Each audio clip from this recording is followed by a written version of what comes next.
Gunung Uhud adalah gunung yang istimewa di hati kaum muslimin, di mana Nabi kita yang mulia sallallahu alaihi wasallam ketika beliau melihat Uhud, beliau bergembira dan beliau mengatakan, "Hadza Uhud." Inilah gunung Uhud, yuhibbuna wa nuhibbuhu. Gunung ini mencintai kita dan kita pun mencintainya. Subhanallah. Jadi gunung batu semacam ini walaupun nampaknya begitu kokoh dan tegar, benda mati, tapi dia mencintai Nabi kita yang mulia sallallahu alaihi wasallam. Kalaulah gunung Uhud yang benda mati mencintai Nabi kita, bagaimanakah kedudukan Nabi kita di hati kaum muslimin? Apakah hati kita lebih keras daripada gunung Uhud sehingga tidak mencintai Nabi kita yang mulia sallallahu alaihi wasallam? Para kawan-kawan sekalian, di atas gunung Uhud ini banyak terjadi berbagai macam kejadian. Suatu ketika Nabi di atas Uhud, Uhud pun bergoncang. Berkata Nabi, "Ihda ya Uhud." Wahai Uhud, hendaklah kau tenang, fa inna alaika nabiyan. Di atas ini seorang nabi. Wa siddiqan, seorang siddiq, yaitu Abu Bakar Siddiq, wa syahidain, dan dua orang yang akan menjadi mati syahid. Di atasnya ada Rasulullah, ada Abu Bakar, ada Uthman, dan ada Umar bin Khattab.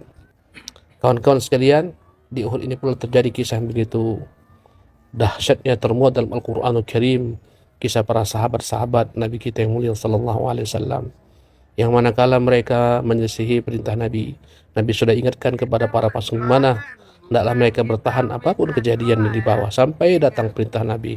Namun mereka ketika melihat pasukan Quraisy lari tunggang langgang, mereka tak sabar.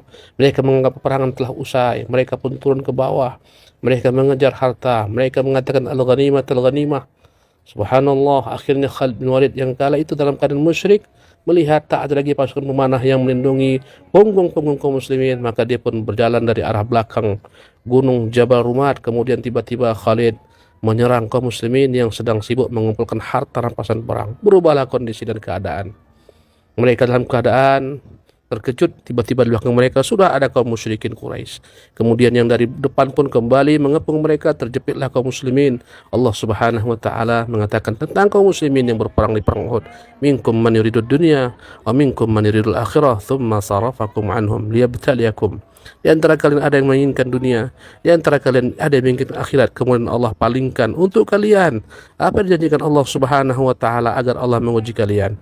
Kawan-kawan sekalian, padahal di sana ada Nabi kita yang mulia SAW, ada Abu Bakar, ada Umar, tapi Allah tak peduli. Manakala ada si Nabi yang mulia SAW, maka dengan hal tersebut Allah timpakan kepada seluruhnya bencana, musibah, sehingga terbunuh 70 orang terbaik daripada sahabat-sahabat Rasulullah. Pastikan kawan-kawan sekalian, satu kesalahan mendatangkan kekalahan. Lihatlah diri kita, introspeksi diri kita, beribu-ribu kesalahan telah kita lakukan. Takkah kita sadar dan segera kembali kepada Allah Subhanahu wa taala?